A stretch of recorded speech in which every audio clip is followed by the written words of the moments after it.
Doctor Naresh Dave સામાન્ય સભા પત્યા બાદ એક નિવેદનમાં જણાવ્યું હતું કે પાટણ નગરપાલિકાની 2020ની ચૂંટણીમાં અપક્ષ સભ્ય તરીકે તેઓ ચૂંટાયા હતા.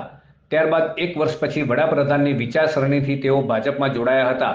પરંતુ સતત 3 વર્ષ ભાજપમાં ગયા પછી તેઓની સતત અવગણના થતી હોવાનું લાગતા હોવા છતાં પણ પક્ષની શિસ્તમાં રહીને પક્ષના તમામ કામોમાં સાથ આપ્યો હોવાનું જણાવી વોર્ડ નંબર 9ના વિસ્તારના કામો જેવા કે માખણીયા વિસ્તારમાં પાટીદાર સમાજના ખેતરોમાં પાણી જાય છે તે કામ સહિત રાધનપુરી વાસમાં દેવી પૂજક સમાજના લોકો છેલ્લા 2 માસથી ભૂગર્ભ ગટરના પાણીથી હેરાન પરેશાન થઈ ગયા છે અને મોતીસા વિસ્તારમાં સુલભ શૌચાલય બનાવવાની માંગણી આ વિસ્તારના રહીશોની હતી.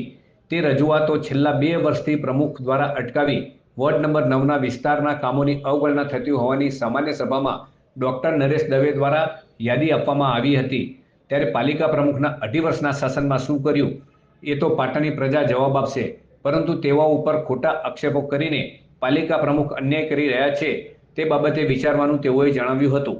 મોતીસા વિસ્તાર છે તેમાં પેડ યુઝ જાગરૂક બનાવવા માટેનું કામ છેલ્લા 2.5 વર્ષથી પ્રમુખશ્રી અટકાવી રાખ્યું છે.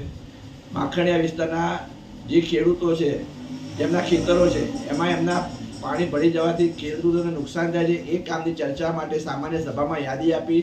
તેમજ રાધનપુરી વાસમાં છેલ્લા 2 મહિનાથી ભૂગર્ભ ગટરમાં લોકો પાણીમાં હેરાન પરેશાન થઈ ગયા છે, પણ પ્રમુખશ્રી સતત અમારી અવગણના કરીને અમારા કામોની અવગણના કરતા હોવાથી નારાજ થઈને અમે આજે સામાન્ય સભામાં યાદી આપેલી હતી.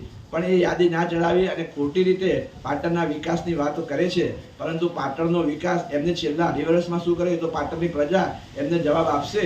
પરંતુ હાલ ઘણા દુઃખ સાથે કહેવું પડે કે અમે તો લોકોના કામ માટે આવ્યા હતા, પણ લોકોના કામના બદલે ખોટા સપના બતાડીને ખોટા ઠરાવો કરવામાં અને અમારી ખાચી યાદીઓ ના લઈને અમને ઘણો અન્યાય કર્યો છે.